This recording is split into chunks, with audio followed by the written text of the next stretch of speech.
अच्छा ये बताओ, अभी मेरे दर्शकों को, मेरे जो यूट्यूबर देखते हैं, वो चैनल देखते हैं मेरा यूट्यूब, उनको ये बताओ टोटल कितना खर्चा आया यहाँ तक आने का। ये देखिए गाइस, ये इनका आईडी कार्ड है, ये इनका नाम दशरथ वशरथ। तो हे गाइस, स्वागत है आप सबका मेरे इस चैनल में एक बार फिर से। और आज मैं इस वीडियो में शेयर करने वाला हूँ एक्सपीरियंस हमारे दशरथ जी का। दशरथ जी माल्टा से नेपाल से माल्टा आए हुए हैं, अभी रिसेंटली थोड़ा टाइम हुआ है, लगभग 1-1.5 महीने यहाँ पर आए हुए हैं। तो इस वीडियो में मैं बात करने वाला हूँ, उनका एक्सपीरियंस शेयर करने वाला हूँ आप लोगों के साथ कि कैसा उनका एक्सपीरियंस रहा, इस ये पूरी जर्नी कैसे रही और यहाँ पे उनको कितना रुपया मिल रहा है, क्या है वो जॉब कर रहे हैं, और कैसा टोटल उनका एक्सपीरियंस रहा है माल्टा से, नेपाल से माल्टा आने तक का। तो हम बात करेंगे। सबसे पहले आपको मिलवाता हूँ, ये हमारे दशरथ जी हैं। हेलो बोलिए दशरथ जी। हेलो, नमस्ते।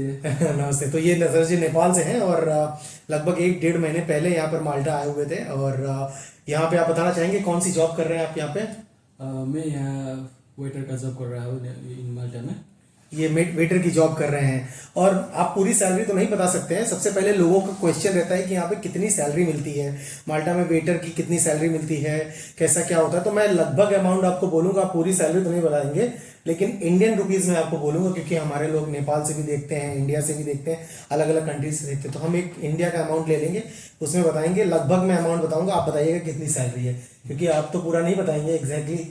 तो मैं 1 लाख से 1.5 लाख के बीच में। हाँ, अगर ये आपको ये आपके आवर के हिसाब से होता है। आवर के हिसाब से होता है, आपने ओके। कितने घंटे काम किया ये भी मैटर करता है। हाँ, तो आपका एक मिनिमम 40 आवर्स तो रहता ही रहता है। उसके साथ में अगर आप एक्स्ट्रा ओवर टाइम भी करते हैं तो उसका भी पैसा मिलता है। आपका ओवर टाइम का कितना रुपए मिलता है? ओवर टाइम का 6 रुपये। 6 यूरो मिलता है आपको। तो इनको ओवर टाइम का 6 यूरो मिलता है गाइस। तो अगर ये 1 घंटा ज्यादा करते हैं तो उसका 6 यूरो, 2 घंटा करते हैं तो 12 यूरो। अलग अलग पोजीशन का अलग अलग कंपनी अलग अलग प्राइस देती है। तो जिस कंपनी में ये है अभी, उसमें इनको 6 यूरो मिलता है पर आवर्स का। तो मतलब 1 लाख से 1.5 लाख इंडियन रुपीज के बीच में कमा लेते हैं आप मंथली। हाँ, हो जाता है। हो जाता है। और आपका खर्चा वगैरह क्या है? अच्छे से चल रहा है तो हो जाता है। सबके मन में ये क्वेश्चन रहता है कि चलो ठीक है, पैसा तो 1-1.5 लाख कमा लेंगे, लेकिन खर्चा क्या होता है? कितना खर्चा आपका खाना पीने का मंथली हो जाता है? खर्चा, रूम रेंट, हाँ, सब मिला के कितना हो जाता है? सब मिला के 200-250। 200-250 यूरो हो जाता है। तो मान लीजिए गाइस, अगर 200-250 यूरो वही करीबन 12,000, 15,000, 200 यूरो मतलब 16,000 रुपए हो गए। 16,000 मतलब 20,000 रुपए मान लीजिए। अगर 1.5 लाख कमाते हैं, मैं नॉर्मल सा अमाउंट बता रहा हूँ, 1.5 लाख कमाते हैं तो इनका 1,30,000 बच जाता है। बाकी और कोई खर्चा, आप दारू वारू पीते हो? नहीं, सिगरेट विगरेट कुछ नहीं। नहीं। तो इनका पैसा पूरा सेव होता है और ये पैसे बचाते हैं 1 लाख से 1,30,000 समथिंग के बीच में इनका पैसा बच जाता है। तो आपका रूम रेंट कितना है? मेरा room rent monthly 150 euro. 150 euro. किसने ढूंढ के दिया था आपको ये? मेरे को एजेंट होता है ना, एजेंट ने ढूंढ के दिया था। उसने कुछ पैसे लिए थे? उसने पैसे नहीं दिया। ओके।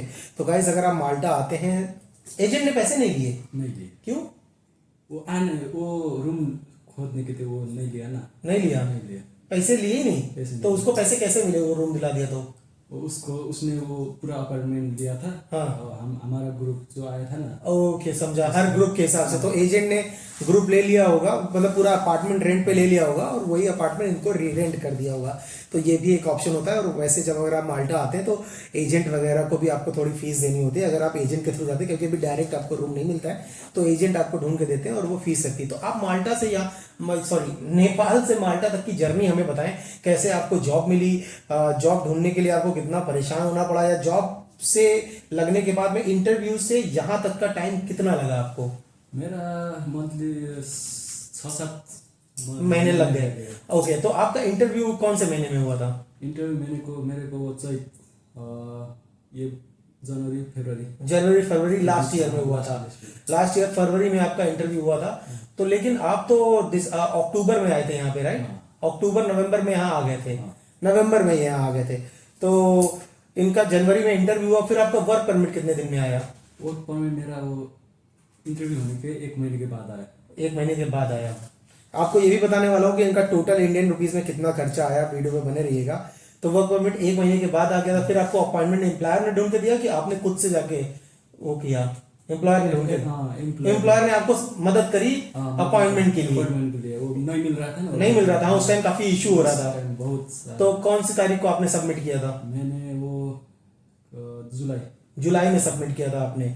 तो 1-1.5 महीने जुलाई ओके 7 को फिर एक अच्छा तो वो इसी हिसाब से आप यहाँ पे आए जुलाई 7 को सबमिट किया 2 महीने में आपका आ गया वीजा 1 महीने में आया तो 2 महीने में आया था मेरा उतने वो 2 महीने में बहुत सारा उस था ना वो हाँ डॉक्यूमेंट का अपॉइंटमेंट को झमेला है उधर उधर। अच्छा फाइल आपने खुद से रेडी करी थी सारी हाँ मैंने किसी का मतलब सहायता लिया था उनको पैसे दिए थे नहीं नहीं फ्री में ऐसे यूट्यूब में ओके ओके ओके चलो अच्छी बात है तो फाइल आप खुद से भी रेडी कर सकते हैं या चाहे तो अगर आपको कोई रिलेवेंट कोई जानने पहचानने वाला है तो उसकी भी मदद ले सकते हैं इन्होंने किसी की मदद ली थी और फाइल रेडी करी थी आपने सबमिट कहाँ किया था submit VFX new Delhi VFX new Delhi में तो यहाँ और वहां से रूम आपको अच्छा डॉक्यूमेंट आपको एम्प्लॉयर ने क्या क्या भेजे थे जो डॉक्यूमेंट आपने VFS में जाके सबमिट किया वो इधर का वो डिक्लेरेशन प्रूफ होता है ना डिक्लेरेशन ऑफ प्रूफ वो होता है जो एम्प्लॉयर देता है आपको यहाँ पर जिससे आप पता चलता है कि आप कहाँ रुकने वाले माल्टा में वो मैंने वीडियो बनाया वो आप चेकआउट करिए तो डिक्लेरेशन ऑफ प्रूफ और उसका वो एम्प्लॉयर का आईडी होता है ना आईडी कार्ड दिया था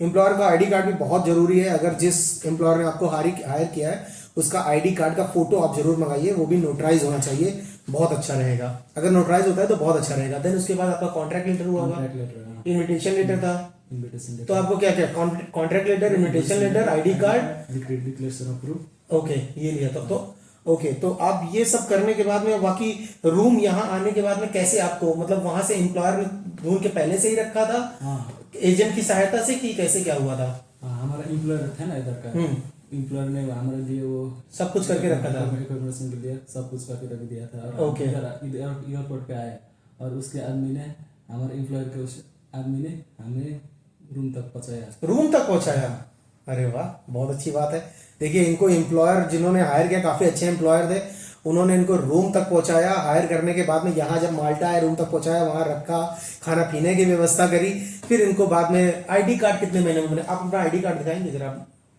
आपको आईडी कार्ड बन के आने में कितना टाइम लगा था मेरा अपॉइंटमेंट लेने के 1 महीने के बाद वो आईडी कार्ड मिला था एक महीने के बाद आईडी कार्ड मिल गया था तो ये देखिए गाइस ये इनका आईडी कार्ड है ये इनका नाम दशरथ वशरथ ज्यादा करीब से नहीं दिखा सकता हूँ क्योंकि पर्सनल डिटेल्स हैं लेकिन इनकी फोटो दिख रही होगी ये इनका आईडी कार्ड है माल्टा का तो ये बन जाने के बाद में ये बनने से पहले आपने काम करना चालू कर दिया था कि पहले काम कर रहे थे मैंने ये इससे भी पहले काम कर रहा था काम कर रहे थे हाँ तो कभी कभी होता है काम मिल जाता है लेकिन वो इलीगल रहता है तो उससे बचिएगा मैं उसको सजेस्ट नहीं करूंगा अगर आप माल्टा आते हैं तो पहले कार्ड बनवा लीजिए तभी काम करना चालू करिए तो ये आपको कार्ड मिल गया आपका जो खर्चा आता है 200-250 यूरो बस इतना आ जाता है महीने का आराम से तो घर में सब खुश हैं आपके बहुत खुश है अच्छा लगता है तो माल्टा कैसा आपको लगा जब नेपाल से माल्टा आया आपको कैसा लगा माल्टा एक अलग माल्टा आने का पहले से प्लान था ओके मैं बोलिए ये पहले अप्लाई था मेरा मैंने अप्लाई किया और इधर उधर इंटरव्यू होने के बाद वीजा लग गया मेरा ओके वीजा लगने के बाद मैं इधर आया हूँ इधर आ गए मेरे को बहुत अच्छा लग रहा है अच्छा ये बताओ कि जब आपका इंटरव्यू हुआ था तो इंटरव्यू के दौरान कोई क्वेश्चन आपसे एम्प्लॉयर ने क्या क्या क्वेश्चन पूछे थे आपके पास कोई रिलेवेंट एक्सपीरियंस है वेटर की जॉब का कि नहीं है हाँ जी मेरे पास 2 साल का इंटरव्यू एक्सपीरियंस है हाँ मैंने नेपाल में काम किया है ओके नेपाल में काम किया है तो उसी से रिलेटेड आपके पास एक्सपीरियंस था आपने होटल मैनेजमेंट किया था नहीं मैंने मैनेजमेंट कोई मैनेजमेंट नहीं किया देखिए बिना होटल मैनेजमेंट के बंदा यहाँ आके रखा है केवल रेलेवेंट एक्सपीरियंस था तो जरूरी नहीं आपके पास डिग्री होनी चाहिए आपके पास स्किल्स एंड एक्सपीरियंस बहुत जरूर चाहिए होता है तो आपको जब एम्प्लॉयर ने क्वेश्चन पूछा क्या क्वेश्चन पूछे एम्प्लॉयर मेरे साथ वो क्या क्या ड्यूटीज एंड रिस्पॉन्सिबिलिटी होता है ड्यूटीज एंड रिस्पॉन्सिबिलिटीज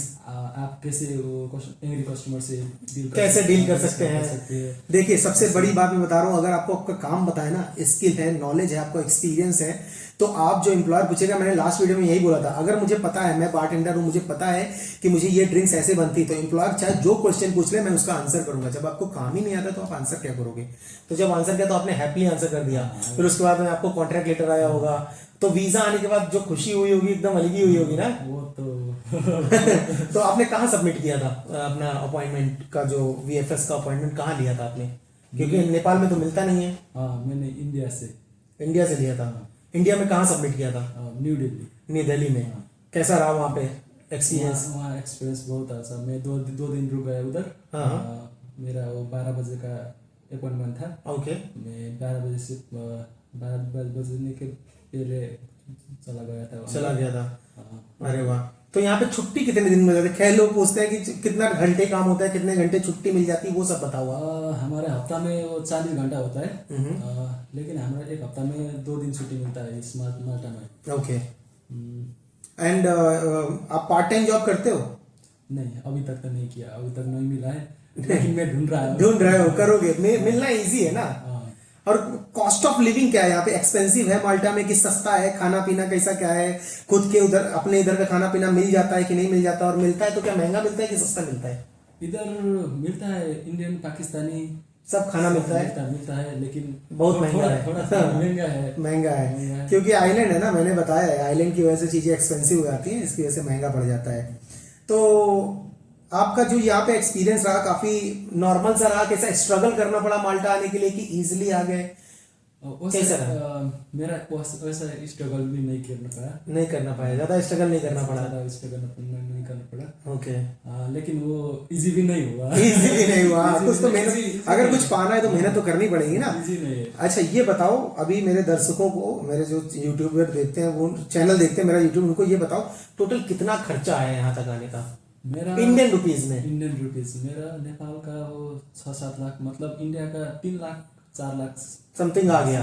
देखो ये पैसा डिपेंड करता है person to person, job to job. कभी कभी फ्लाइट टिकट महंगी हो जाती है, कभी कभी डिफरेंट डिफरेंट डॉक्यूमेंट्स हो जाते हैं, कभी कभी इनको नेपाल से इंडिया आना पड़ा, रूम लेके रहना पड़ा, वो सारे एक्सपेंस इंक्लूडेड है इसमें, राइट?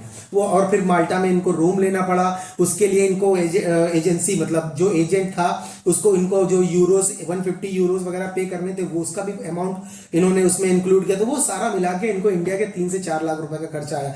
डिपेंड करता है, जैसे मेरा आया था 1.5 से 2 लाख रुपए, मेरा कम आया था। तो वो डिपेंड करता है job to job, and also experience कैसा रहता है आपका, कितना स्पेंड करते हैं, डॉक्यूमेंट्स, ये वो सारी चीजों का करता है।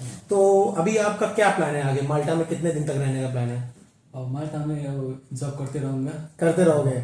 नेपाली पैसा बढ़ा बढ़ा के बेचते रहोगे? हाँ? सही है, ऐसे ही जॉब करते रहो, आगे बढ़ते रहो।